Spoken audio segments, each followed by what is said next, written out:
This is Jeremy. This is something too. Amy's seen this before.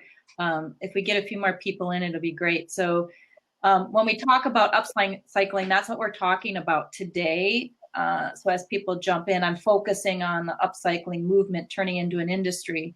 However, we'll fold net zero in as it seems applicable so people can understand where we're going, not only with the movement, but the industry. So it's been pretty exciting. So in doing that, we decided to get real clear in our position as net zero and how we fit into the upcycling industry. And it's been a great few months feeling the fit, even though COVID was like a shock, but we're starting to feel our fit now. So that's a silver lining. So we'll go with that. So right now, the way that Net Zero is positioned is the state-of-the-art upcycling platform that powers the safe capture of conversion.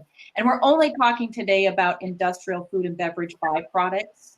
You know, upcycling can include all kinds of different food waste along the food supply chain. We're going to hone in on just the industrial food and beverage byproducts, and then taking those, upcycling them to sustainable ingredients. And the key here is at scale.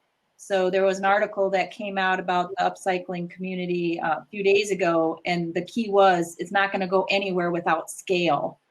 And what we have watched in the last few months around the fires and the hurricanes and all the unrest, social unrest, it really, food can be a solution in that. It does tie so many things together, but it can't unless any of these kind of innovations are in scale.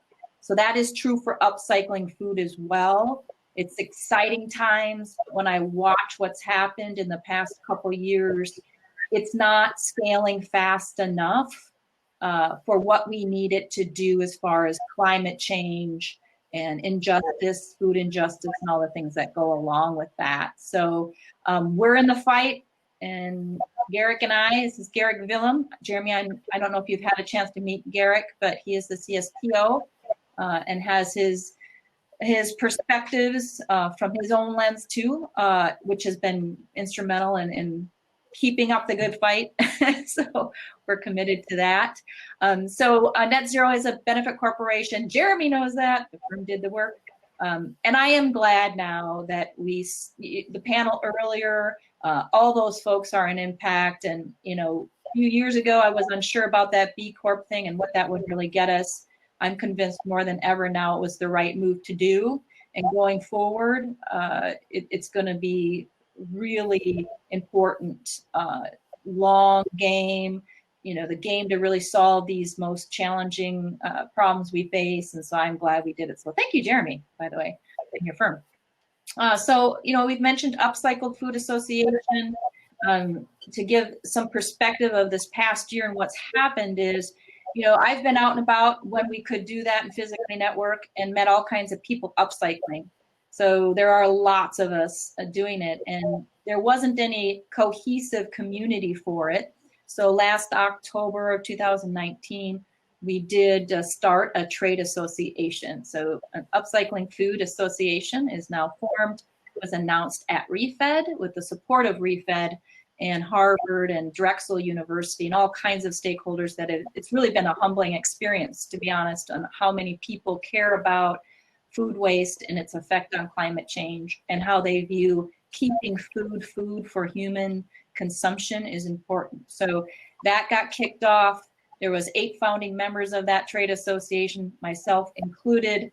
We had no idea that, of course, COVID, we had no idea of a lot of things, but we did not have any idea on how many people and what would occur. We now have over 100 members, and it's global.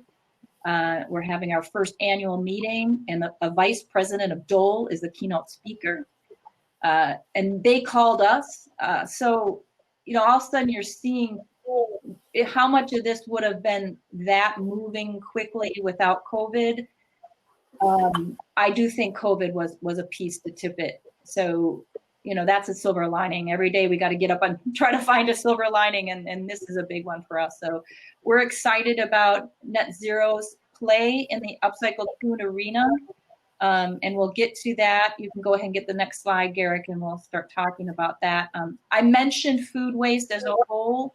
Everybody knows the numbers. ReFed is coming out with their annual meeting again here in a couple of weeks. We were all there last year in person. they focus a lot on food waste. And there's a lot of great technologies and innovations on the entire bucket of food waste in the US. It's 40 billion pounds a year. It's a big number. And when I got into this and Garrick and I hooked up and started saying, how are we going to handle it? You know, we honed in on the 6 billion pounds of it because of the technology that we have and that we're utilizing. So 6 billion is the industrial food waste coming out of food and beverage manufacturing. That is a number. It's a big number, but we can get our hands around that number. 40 billion pounds, and where it all comes from is just too much to get your hands around. So we knew right away we would hone in on that 6 billion pound number. The technology we have happens to do really well in a lot of that byproduct stream within food and beverage manufacturing. So we're excited. We're excited as a company. We're excited with other food upcyclers that are also focusing on byproducts. There's several of them. They've become good friends of mine, and we're working really hard together, which again, when you have a movement turn into an industry and you have a founding group of people and then it's growing, you have a lot of collaboration. So we're always looking at how we can work together, where most of us are startups, I'd say 99%. So it does take collaboration and working together. So it's really exciting. But if you look at the slide, that's just kind of breaking down what happens today with most of this. You know, when Garrick and I have been out touring facilities, they're all going to say they do something. The first thing I get is, we don't waste any. Garrick's laughing. Yep, we don't waste anything. I guess it depends on how you define waste, right? So right away we say, hey, I'm sure you have a waste reduction plan. You know, we're all in for that. But what we're really trying to do is see how much of it we can keep into human food. And then when you position it that they'll be able to be part of that story, both in the sustainability piece of it and for possible revenue, then they open up as to what's really going on, or at least part of it opens up. So what we've seen in the 6 billion pound number, which is food and beverage manufacturing, we've seen land application. It's probably the biggest bulk of it.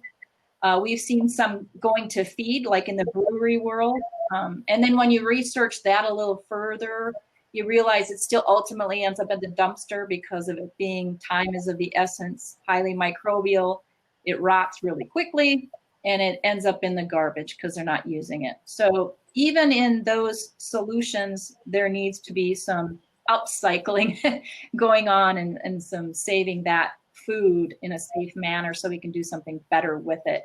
And then ultimately, sometimes they just throw it in the garbage can. So I've seen that too. I've seen them saying one thing and gone in the back and seeing it in the garbage can. So we have all varieties of that going on, but I really am encouraged about when you take a look at the Doles and the Krogers and some of these big companies that are really stepping forward on the upcycling movement, that are part of the problem as well, and now wanting to be part of the solution. So I feel now that we're going to have some more transparency. We're going to have some more collaborative work around actually taking some of this and doing better. The Upcycling Food Association, which was really great, the first thing that had to be done is defining upcycled food. We all agreed on that because otherwise you can go down all kinds of different rabbit holes as to what that really means. So the Upcycled Food Association came out. We hired a task force to come in, not us 8 founders, but just really a core group of people from around the country that know a lot about food waste, and they created the definition, and then the board accepted that definition. And the definition officially is the Upcycled Food Association has defined it as follows. Use ingredients that otherwise would not have gone to human consumption, are procured and produced using verifiable supply chains, and have a positive impact on the environment. The verifiable supply chains is something that we really got into because it's one thing to just take something that was wasted food and then say, oh, look, I made a bar. And there's another thing to say, it actually came from this original source so that you can start tracking its impact along the food supply chain.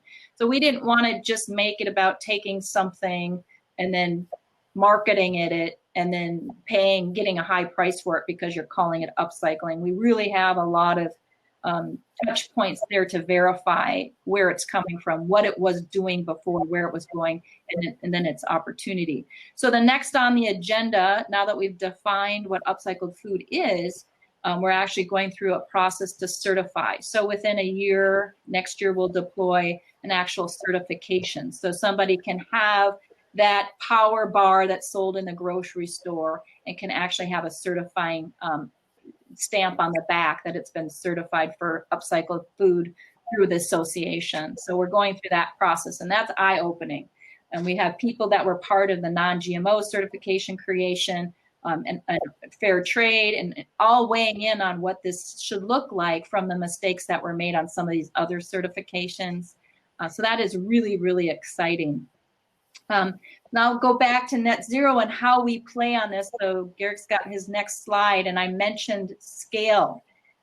The only way, if you look at the 6 billion pounds, and that's a big number, and the only way you tackle that number is to scale, to really make a difference in human, whether it's food insecurity, whether it's nutrition, whether it's just taking great grains that are artisan and organic to begin with and empowering them forward so we can still eat them after they've been in a beverage. That has to be done to scale. And with Garrick's help and the team that we have around us, and to build equipment that can take 500 pounds an hour versus 50 pounds an hour, it's a different scale. So Net Zero looked at this and said, you know, we don't want to just do 50 pounds an hour. If we can't do 500 pounds an hour and really make a dent in that 6 billion pounds, we're not doing anybody any justice, and we're certainly not getting to climate change and helping feed people better. So that's what we look at. And whenever you get into those big numbers, safety has to apply. There's a lot of risk with doing this, and then the science part of it, and Garrick's in charge of that. But when you look at oat milk and the oat mash that exists after making that beverage, there is science behind that. And whether it's a distillery and their spent grains versus a brewery, there is differences. We've learned these differences. So the science behind the byproduct stream is very important to get the most out of it for human consumption and at a minimum animal and pet food consumption. So there's a lot of science. We've had really great support, whether it's the University of Minnesota, AURI, University of Nebraska, Drexel University. There's so many folks that are in that science side that are helping us. So that is something when we got started, I would not have anticipated the level of support we get. So that has just been great. So science is very important because that's all about recovering it in scale. And then of course, the reharvesting and getting it into a certified upcycled ingredient to go into a product takes service. So we're working in that right now on how do we provide service in our model. At the end of the day, if a General Mills wants to buy, 2,000 pounds a day of a certain artisan grain that we've processed, that has to actually have service on it. It has to meet their specs, and it has to be consistent. So there is the long game in this, and we look at our platform at Net Zero as connecting the people that providers of the byproduct, the people that have that would have been considered waste, and the people who want to buy it as an ingredient, for example, or General Mills or those types of folks. So we are in the middle, and we're looking at safety, science, service, and to scale. So this is basically what this slide is saying, is how we get from A and then B to C, and what our platform does in the middle.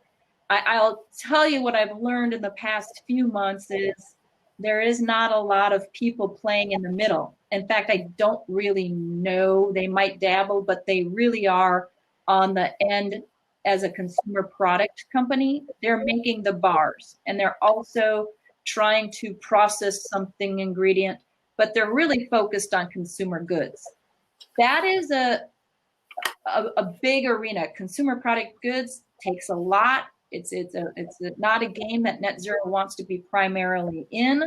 We want to support those that are in that arena. So we really look at ourselves as an enabler of people who are making these consumer products that will be labeled upcycled with the ingredients that we provide.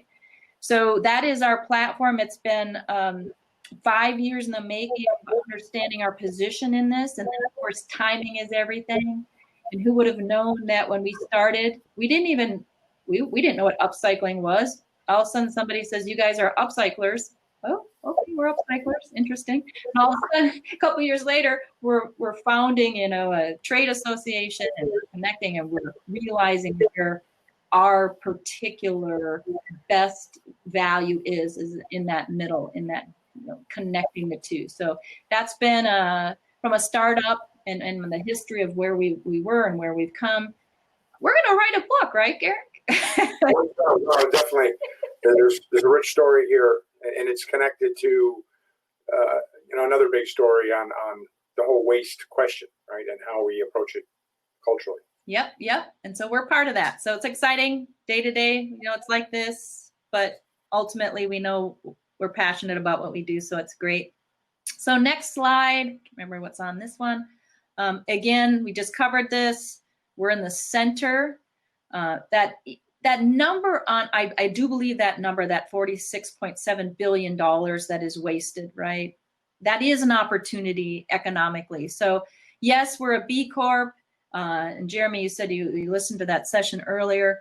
I have learned a lot, this fight about, I want to change the world. I want to help climate change. I want to feed more people by powering this food forward.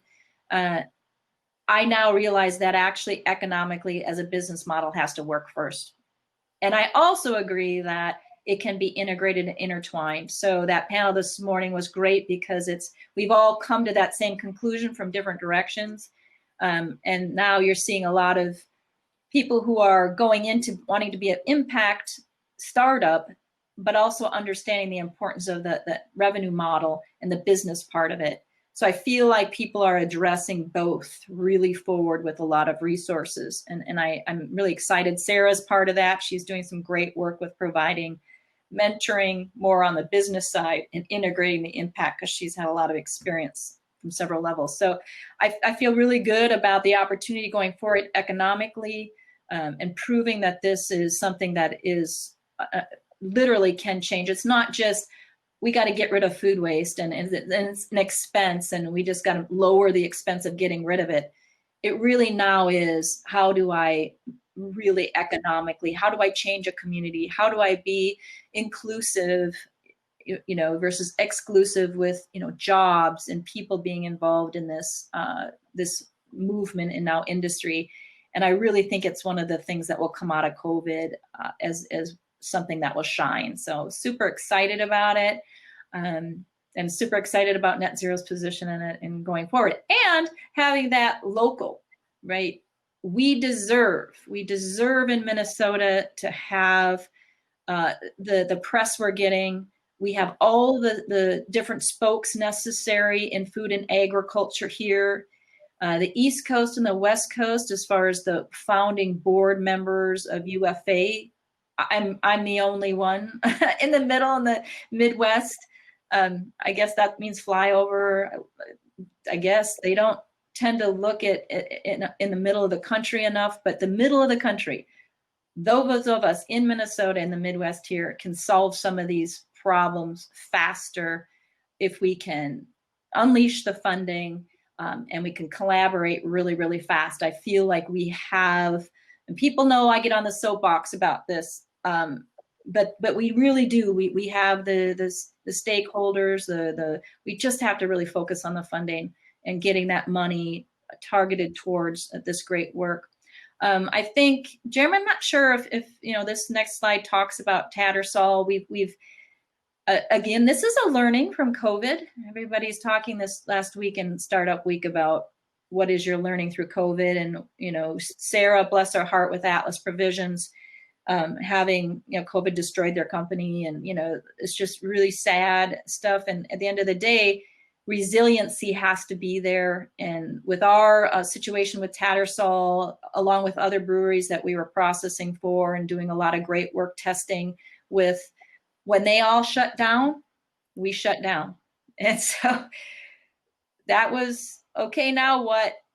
We're used to pivoting, but this was quite a wow. Overnight we're pivoting. And we did it. So I'm excited. Amy joined us, and she graduated and was able to help, and she's still helping to take a look at, if we can't be processing because people are shut down, what can we be doing? We can education, awareness, that was talked about on the panel this morning. You really have to educate everybody along the food supply chain. Everybody has to be aware of their place and how they affect the food supply chain.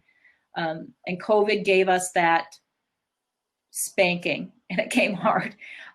So, we're, as much as that hurt, we were able to do a lot of great work. We had a lot of flour in inventory, so we were able to package that, get it out to the community, work with Bakersfield, again, collaborating with them to make, a mix that anybody can use and try. So Jeremy, I think you even tried some, if I remember right, during that time. So that's been great. The thing that we created too that came out of it was what we call the Twin Cities Spent Grain Co-op.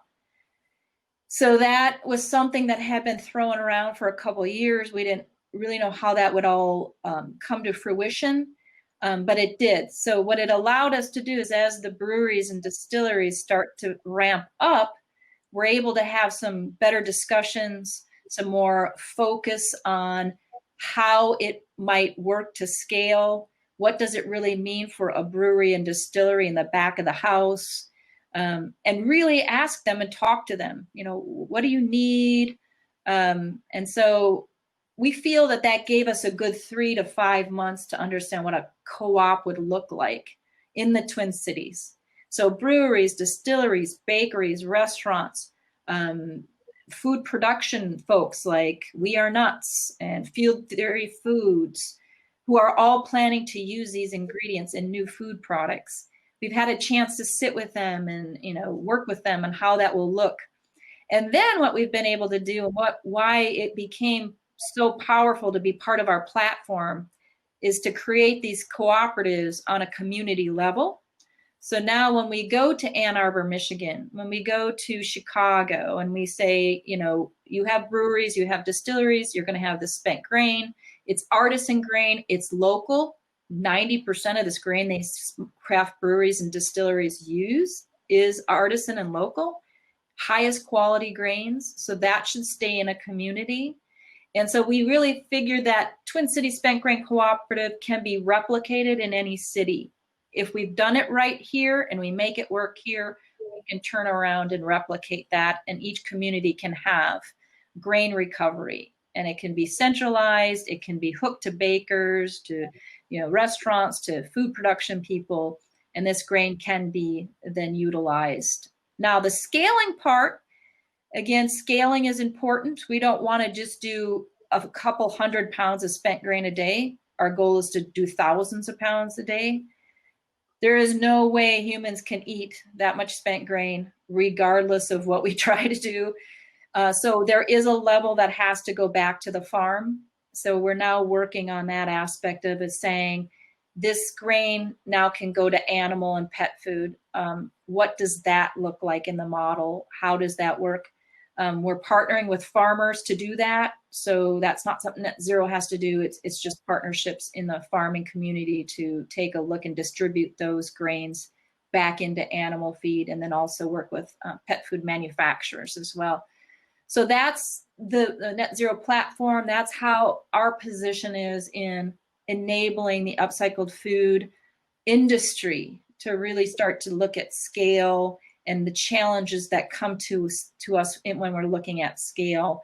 And then the innovation and the technology that has to happen to enable that. And that's Garrick's role in this. Jeremy and Amy, you guys know we do eggshells.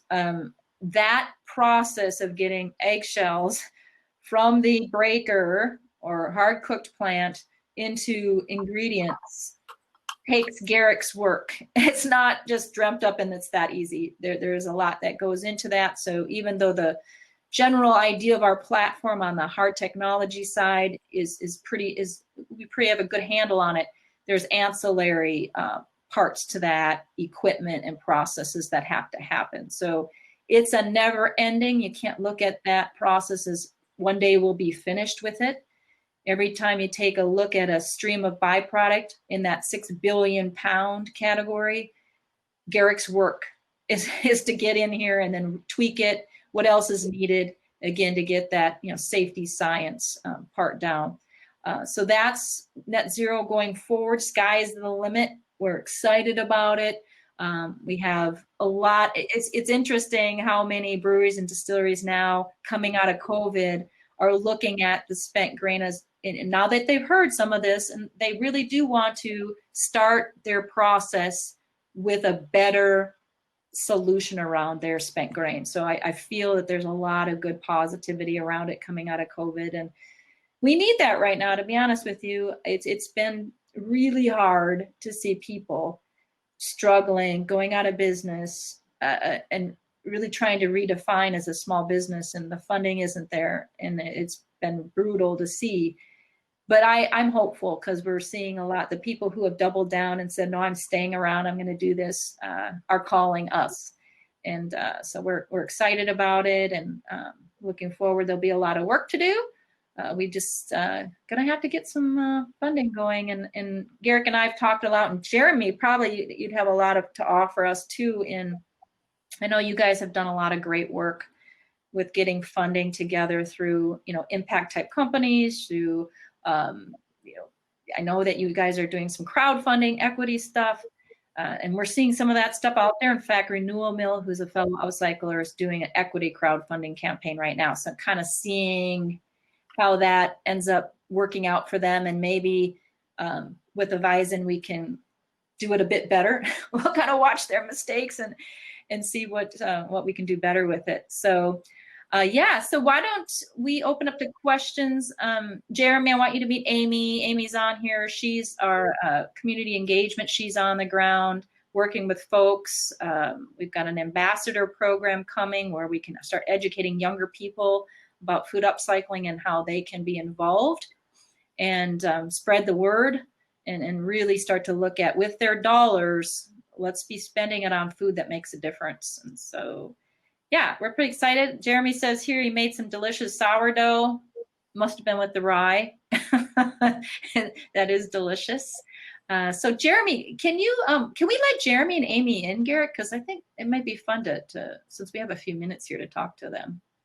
I think, I mean, they're certainly listening. If they want to share their video, they have to click the button, and then I can let them in to do that.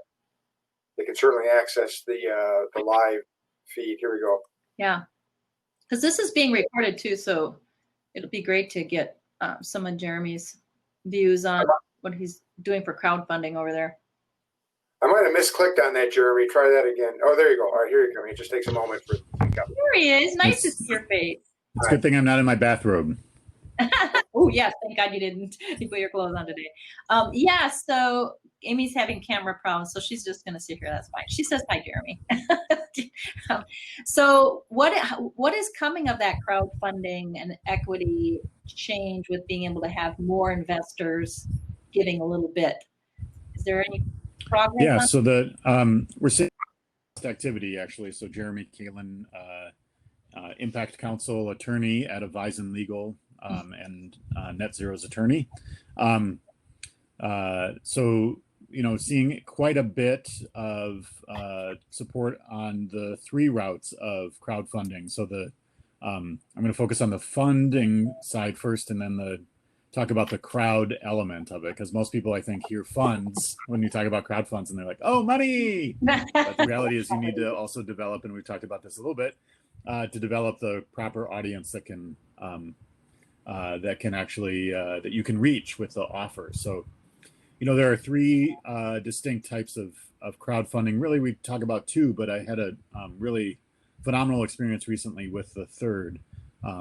So one is traditional equity-based crowdfunding. The second is rewards-based crowdfunding, the sort of Kickstarters of the world. And then the third is the just contribution crowdfunding, like GoFundMe.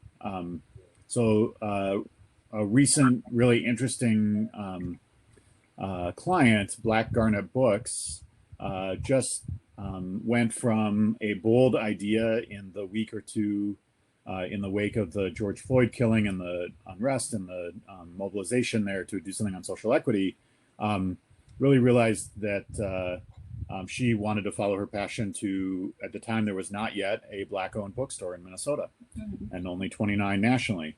So she went from nothing to 16,000 Instagram followers in a week. Wow. And after a lot of discussion about the equity crowdfunding through Minvest or Reg CF, which I'll talk about, or the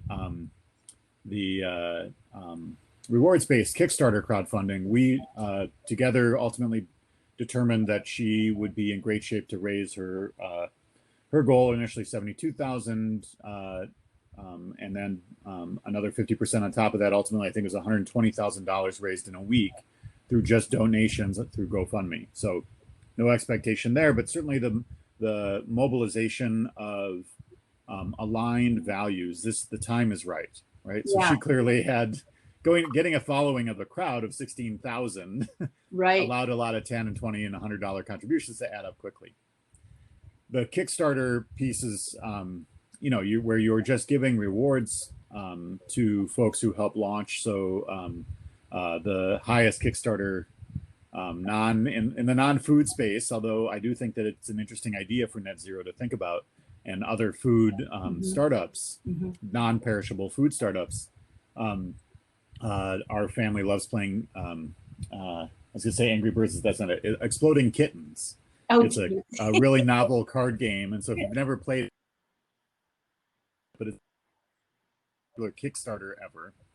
But there it's basically just advanced sales with a premium charged, right? If it's a $30 product, you're selling it for 60 or 100 with giving away the $30 as a reward. The crowdfunding as an equity way of giving shares of your company has really expanded both in Minnesota and nationally.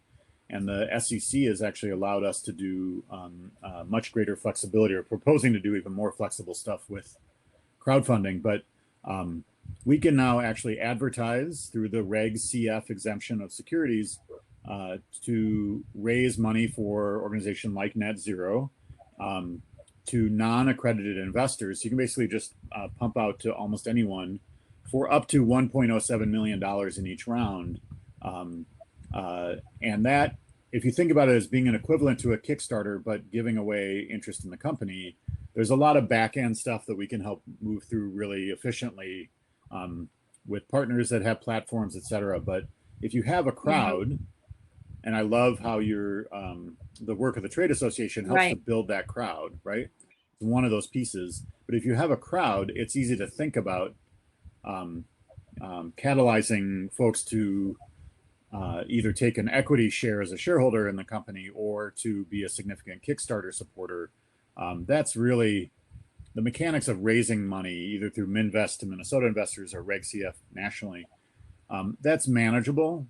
I can understand if you're not an attorney, it feels well, I know they do it, daunting, so it's like, okay, it's got to be manageable somehow if they're doing it. We'll leave it to you. Exactly. It's the crowd side. And as a former politician, who's gone door to door, knocked on 12,000 doors every campaign and mobilized hundreds of volunteers, et cetera, it is a campaign that you really have to push hard into storytelling, collateral, obviously compliance costs on the legal side, but it takes work, but it can be really worth it because you're not having to chase 100,000 or 500,000 or $1 million. Do you think that for food and agriculture, because honestly, it's been really hard to accept that very little money goes to food and agriculture for startups, and that's where we need it, to be quite honest. If you look at what's going on in the fires out west and all stuff, I mean, we need to do something, and it does start with the dirt, right? And everything that happens after that. So I think it's a solution, right, for food and agriculture. And I wish we would have had, I'm on a panel this afternoon on, how to get funding, and I'll bring it up. I'll bring it up about what you're saying here, but I think food and agriculture is in need of it. Well, so I think about a land stewardship colleague years and years ago who defined their universe as people who eat as their audience, right? Well, that's everybody. And when we think about the need to be engaging a crowd, well, where, especially for a consumer product, even if it's a B2B relationship that Net Zero, B2B partnership that Net Zero is engaged in, the real ultimate end user is the consumer. And so it's both a great way to get sort of collateralized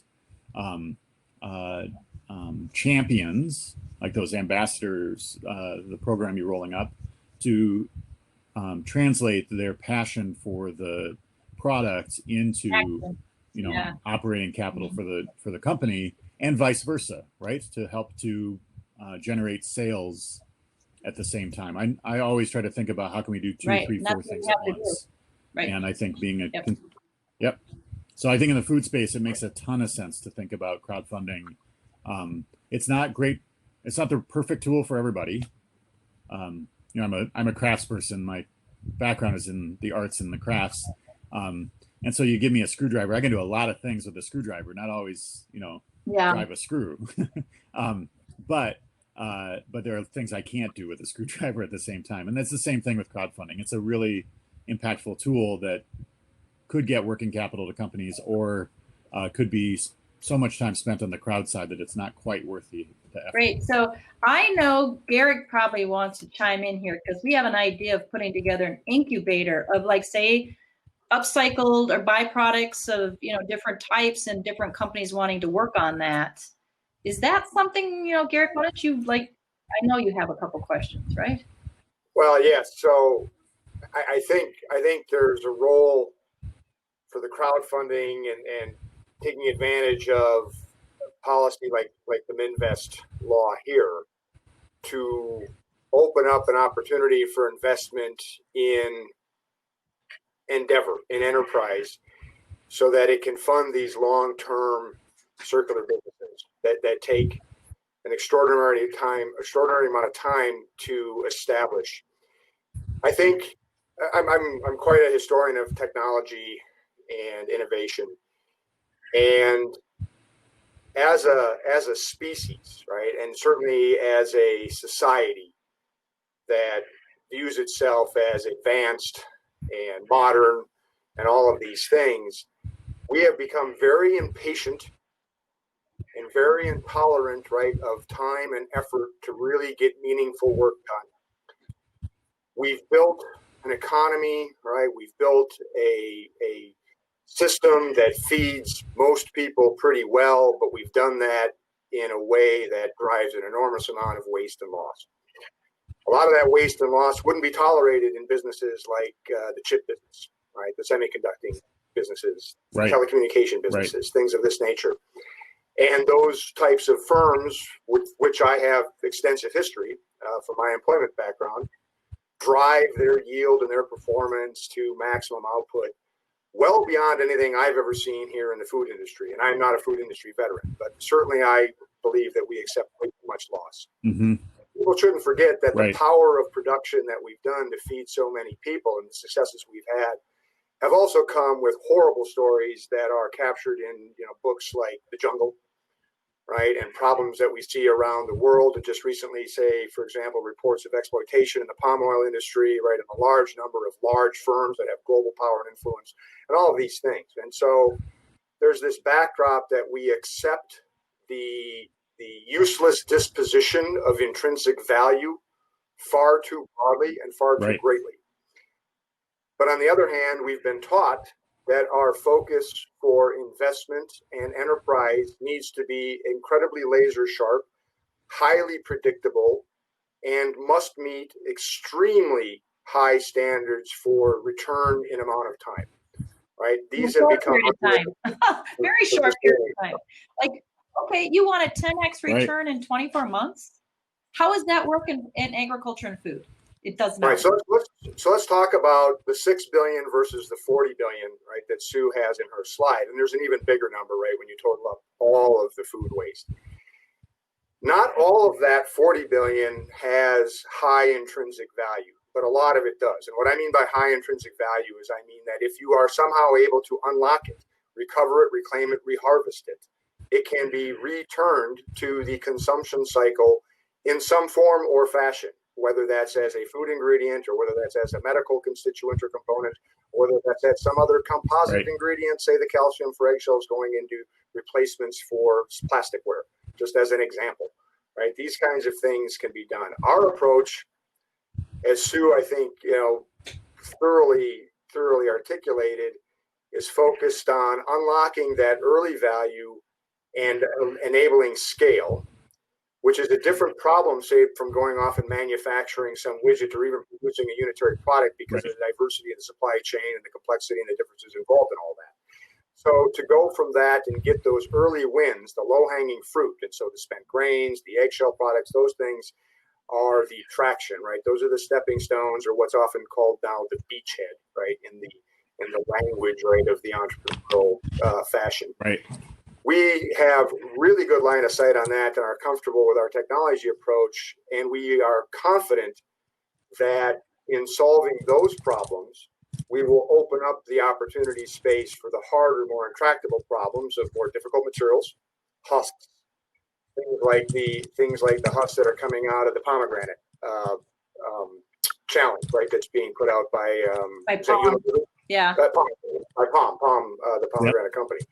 Then there are much more complex materials that are harder to deal with, and then of course there's the back end food waste problem, where the waste coming out of institutions in huge volumes, right? The prisons, colleges, and universities, Right. and all that, so hospitals, Right. and so on.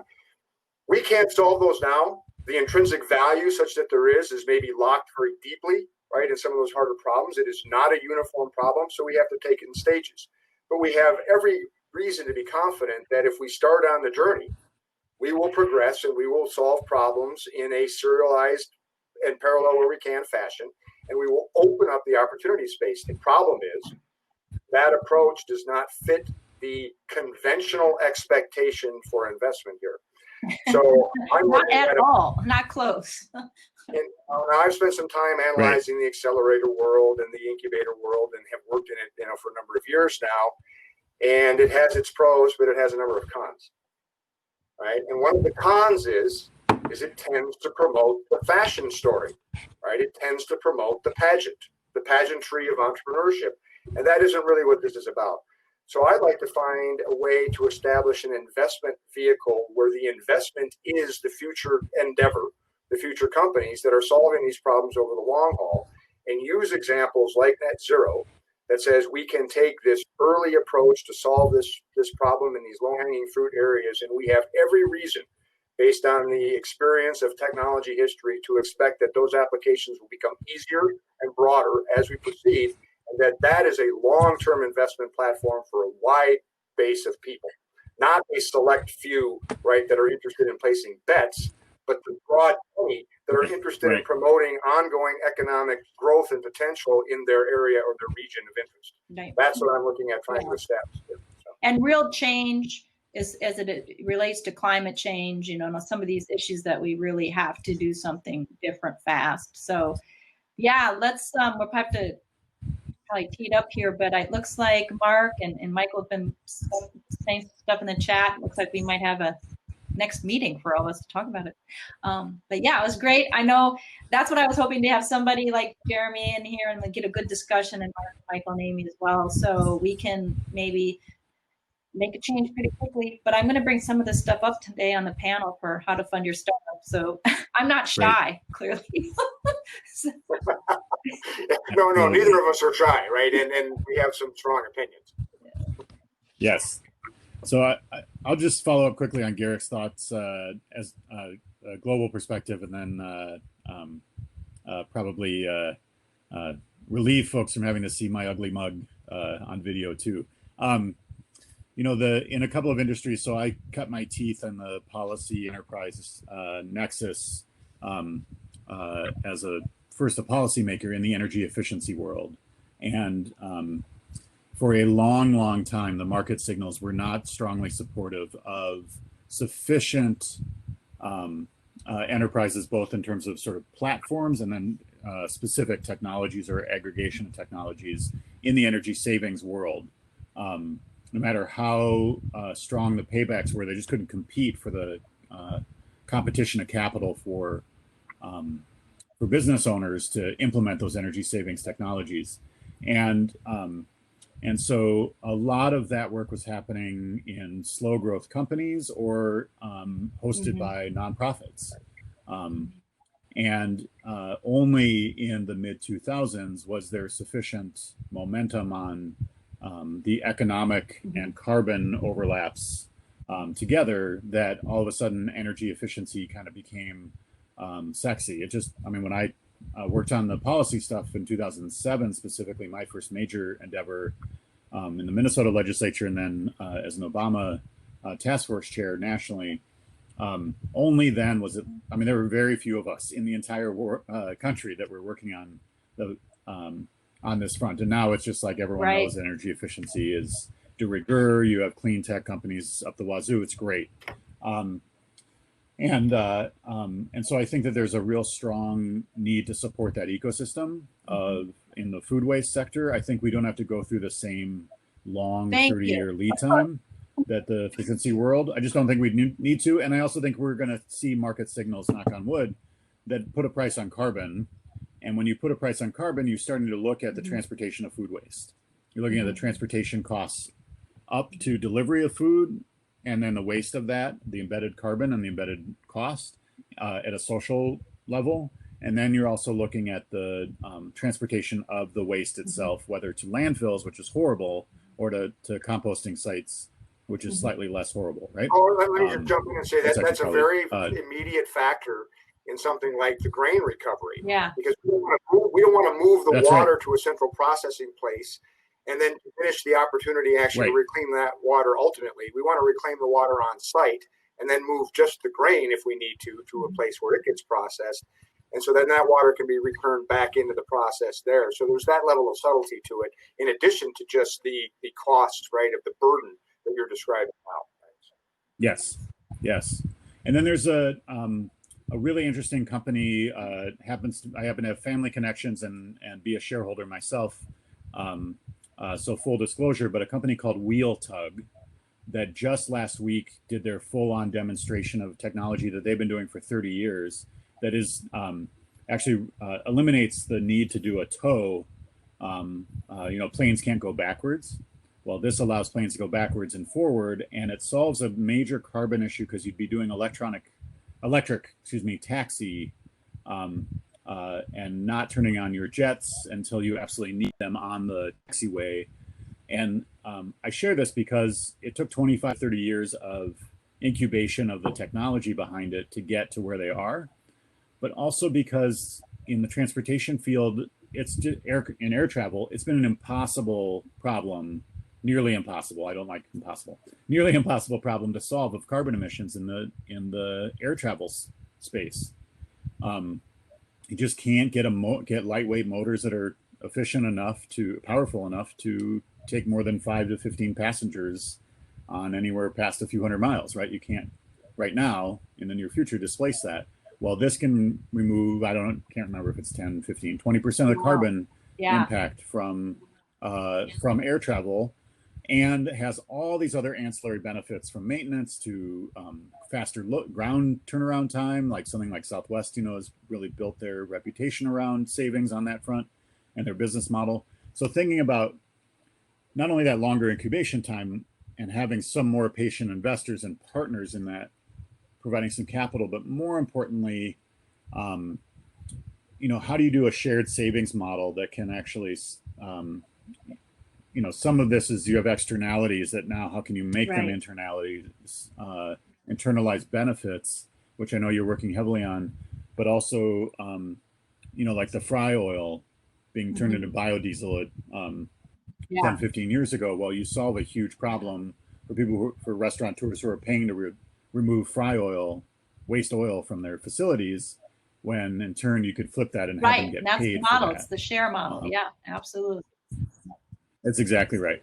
So, some of this is having to do some public money to incubate, or some NGO money to nonprofit money to help incubate some of the company ideas, having them either do it through grants or direct stake or convertible notes. In fact, I've seen like Rise of the Rest and Clean Energy Trust and others in the clean tech space make this same bet. And so I think we have to build those funds that are willing to take convertible note positions to help support companies like Net Zero and Yeah. others We in need, the we need to space. get So, bolder. We need to get those are my bolder thoughts. Yep. exactly. Oh, great. Well, it was a great Exactly. conversation. One last note on carbon. There's this new documentary just came out 2 days ago. It's called Kiss the Ground. Fascinating about carbon. The way and they came out with Awesome. it. Woody Harrelson is the speaker of it, but it really is a very simple way to most people can understand that whole carbon thing and what it's doing to the ground and then our air and then all these things that are tied together. So Kiss the Ground. Watch it. Great. Well, I think that's it. Awesome. Great conversation. Thanks everyone for joining and really appreciate your insights too, Jeremy. And we'll talk to you later. Have a good rest of the day for Startup Week. Great. Cool. Likewise. Yep. Thanks for the Thank you. invitation to Bye-bye. join.